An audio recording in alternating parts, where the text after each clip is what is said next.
the last half hour of the show. Once again, I want to thank you folks for being with us. And we are here. We are live in the Mercury Free Broadcasting Studio Complex. Call us at 407-774-8255. That's the number, 407-774-8255. And David, the Hilary emails, it appears as though the FBI is retrieving more than we were led to believe, by the Clinton people, by the way, of what there was retrievable. And it now appears as though not just were they deleting personal emails, they also deleted some of the State Department emails. As they retrieve these emails, obviously they're going to find out who these emails were sent to and from, right? Correct. And can they go to them now and I guess if they had a warrant, if they did it the right way, they could go to those servers and pull up information, sure. And see if there's other stuff where the Clintons involved there. Could be. But I can tell you now that they're not that stupid. I just don't believe, I don't believe they're that stupid. I mean, Hillary's people, yeah. No, I happen to believe that they're finding what they wanted them to find. So, come on, this is 2015. If they didn't get that server within the first, few minutes of figuring out something was wrong, you don't know what all bets are off as far as I'm concerned. Whatever they come up with, you don't know if it was cooked, you don't know if it was deleted, put back on. They only inserted the ones they wanted them to find. But you think that anything the FBI does find, the Clintons were okay with them finding, or actually wanted them to find? Either or both.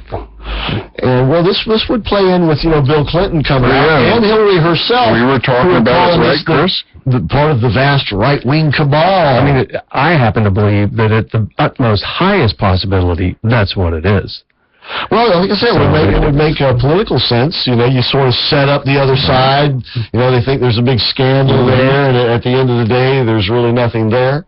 Well, Bill was on today, and I love that how he's describing, again, the right wing, how all they do is drip, drip, drip. I'm thinking all Hillary does is lie.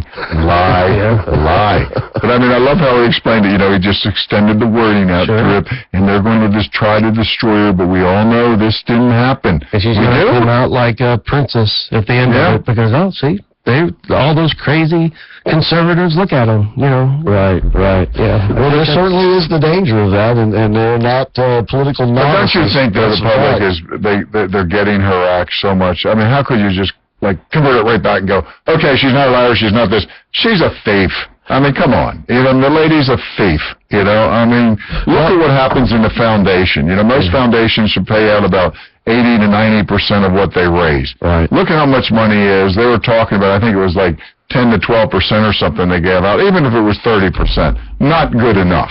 And I mean, look at how come she has all these servers everywhere? Come on, this was planted. They know that they were working on the foundation while they were doing State Department work. This is BS. This whole thing is, if the public can't read that, God help them. Dave, one thing I wanted to ask you is, obviously they could have put all of this information, I take it, on discs. Sure, whatever they wanted. Yeah. So somewhere there could be all of the complete library of information that they are holding on to. Somewhere, but why would they want to do that?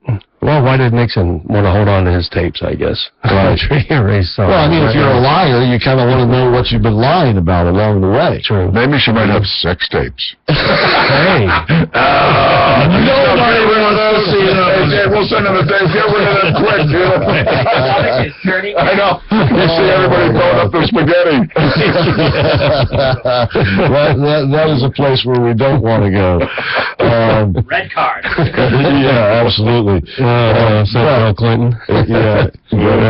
Yeah, so, but, the intrigue plays on, and they could end up being too clever by half. You could be absolutely right, but in the meantime, the political damage could be, far more than they could recover from, because... I mean, you're pounding it in, and like everything, you're projecting an image.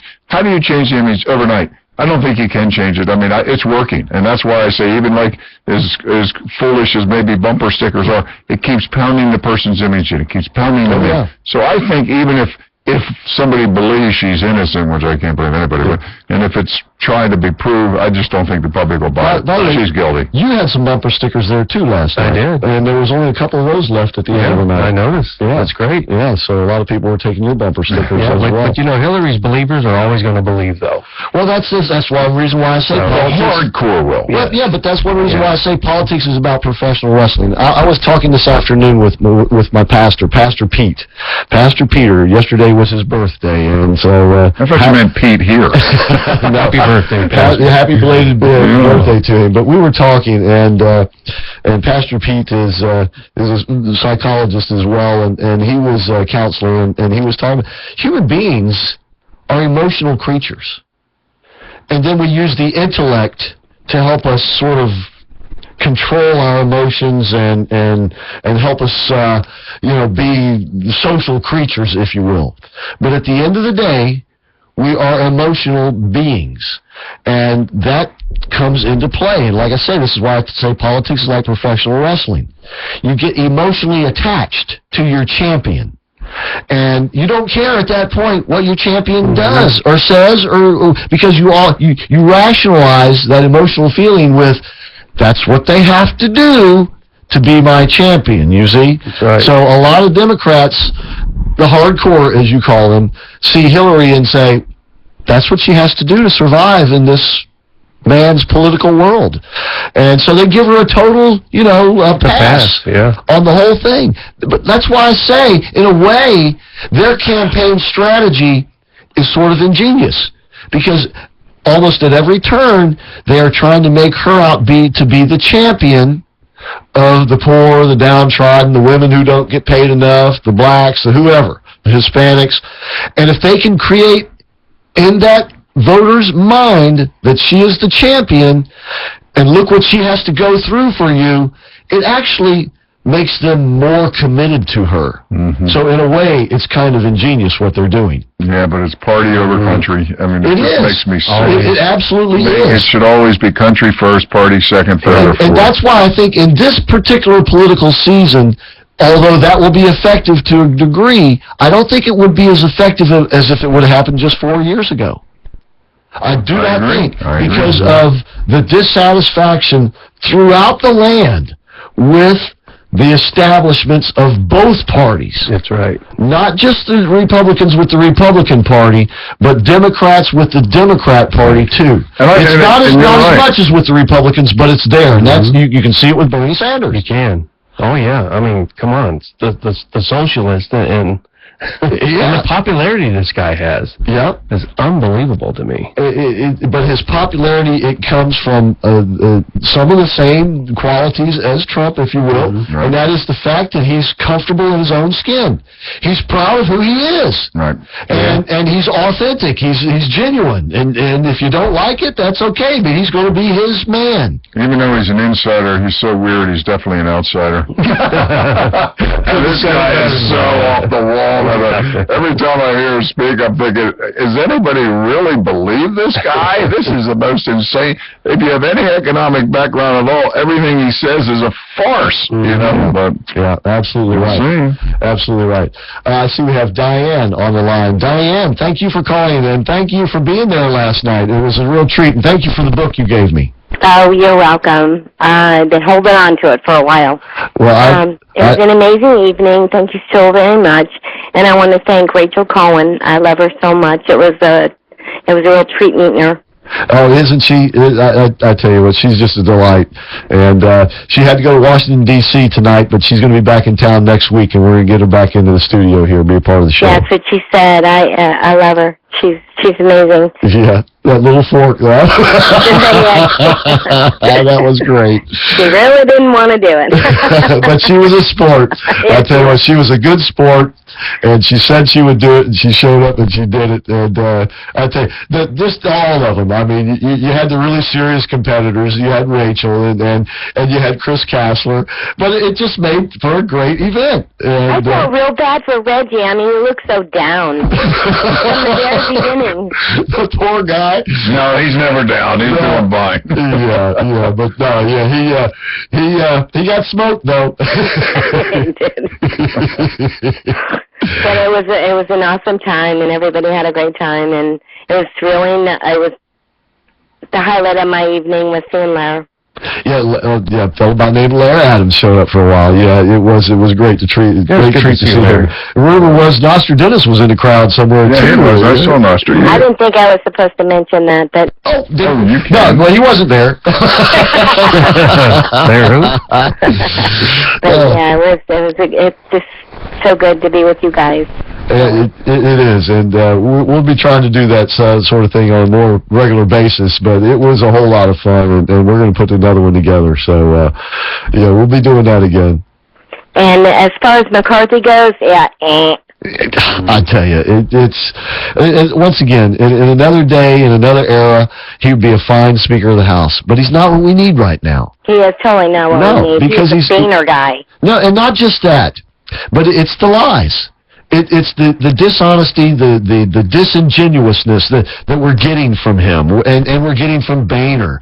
Like this was, he prayed that morning and then decided just out of the blue. Yeah, no, this was in the works for quite some time, and we need somebody that really doesn't want to be there, like George Washington didn't want to be there. We need somebody that's so humble. Yeah, I think Dan Webster fits that category. He worries me, though, Chris. What's that? He worries me. I'm sorry, I didn't understand you. He worries you. Oh, he worries you. Dan Webster? Yep. Why? His voting record. He doesn't have as conservative a voting record as John Boehner. You're absolutely right about that. But it's his leadership style. His leadership style is to include everyone in the process, not try to exclude people like John Boehner did. So I think in that sense, and that's why you see some of the more conservative groups in the House backing Dan Webster, because he promises them a place at the table, if you will. And so that would be a huge step forward. But I do understand your concerns.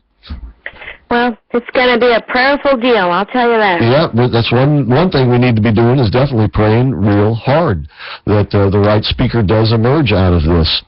So, but we'll stay on top of it. And as I said, Diane, we'll get if we get Dan Webster on, I'll ask him that question. I'll say, hey, some people say you're not conservative as John Boehner was. Well, how would you respond to that?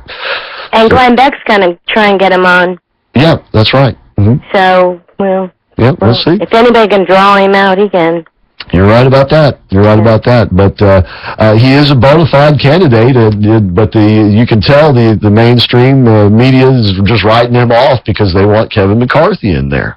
Yeah, and we know why. Yeah. So as far as I'm concerned, that's a good reason enough not to back Kevin McCarthy. Absolutely. Like I said, another day and time, he probably would have been a great speaker, but he's not what we need right now. This is one of the things that we need to take into consideration as we choose our favorites, is not so much is it a great person or it's something. the now and what's happening now. Right. Absolutely. Is it the person who can do the job right now? Yep. And that will lead us, I think, in the right direction if we look at it that way. Diane, thanks again for all your support. I cannot thank you enough. So much. And it was great meeting Aubrey for the first time. Oh, yeah, that's right. You had not met him before. No, Our token African-American. He's a great guy, though, isn't he? He's a great guy. He sure is. Absolutely. And I love Marilee. Love, love, love. Oh, absolutely. And I tell you, I feel so, let me just say this personally. This show has been the greatest ride of my life, and it's because of the people that I have met doing this. I'm talking about the people in the studio right here, and I'm talking about you folks out there. And, Well, I feel the same. I mean, we're family. We are, indeed. We were talking about that last night. We're not just an army. We're a family. Yep. And I'm glad you are a part of it. Ditto. All right. I love you guys. We love you too. Thank you, Diane. We appreciate you so very much. And I meant what I said. Mike, I wouldn't know you. I wouldn't know Lucas. I wouldn't know David. I wouldn't know Nick in there if it had not been for this show. And so you'll know more, because the more contests we throw, the more people you're going to know. Well, I certainly, pray and thank God for this experience. And I hope you folks don't pray and hope that we go away, even though we have to do so for a short break. But we'll be back with more of the American Adversaries Drive Time Prime Time Show.